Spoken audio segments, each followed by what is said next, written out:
Every September, we hear the words, never forget. But what does that actually mean? Is it just a phrase we repeat? Or is it something deeper, something sacred? Decades past, it feels like yesterday and a lifetime ago. For many families, never forget 9/11 became a promise, a quiet vow to live differently, to love deeper, to remember intentionally.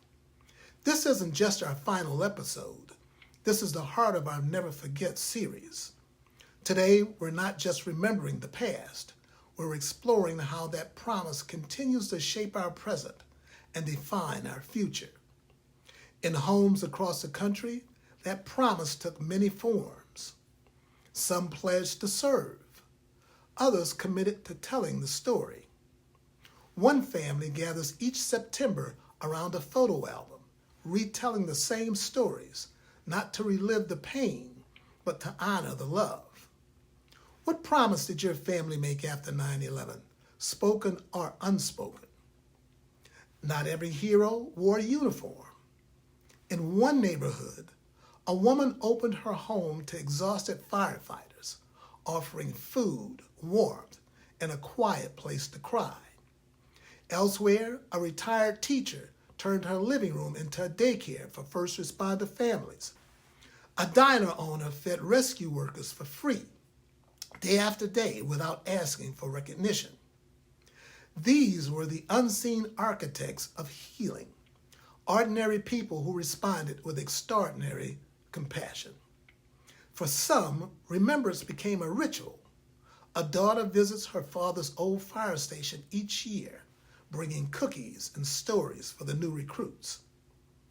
A son wears his father's watch every September 11th, not for fashion, but for connection. These small acts carry immense meaning. They turn grief into gratitude, absence into presence. What quiet ritual helps your family remember? Some stories remain unwritten, not because they are forgotten, but because they are humble.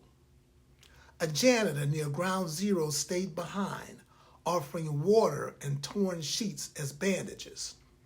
A grandmother prayed through the night, not knowing if her son would return. A dispatcher stayed on the line, guiding strangers through chaos with calm and clarity. These stories remind us kindness in crisis is a radical act, and every act of courage, no matter how quiet, deserves to be remembered. The children of 9/11 are now adults. Some are parents, teachers, counselors, living the values they inherited. One mother tells her son about his grandfather's bravery, not just as a first responder, but as a man who loved deeply and served quietly. These are the torchbearers, the ones who ensure never forget isn't just a slogan, but a way of life. In the face of unthinkable loss, faith became a framework for rebuilding, scripture became a lifeline, prayer became a refuge. Grace was not found in answers, but in presence. What spiritual practice or belief helped your family heal? To every family who lived through 9/11, your resilience built us back up. To every first responder, uniformed or unseen, your sacrifice shaped our spirit. And to every one of you watching who continues to keep that promise alive, you are the guardians of memory and hope. Let's keep connecting, let's keep sharing, and most importantly, let's keep remembering, actively, intentionally, and with love. This is Family Friends Community. You take care and stay connected.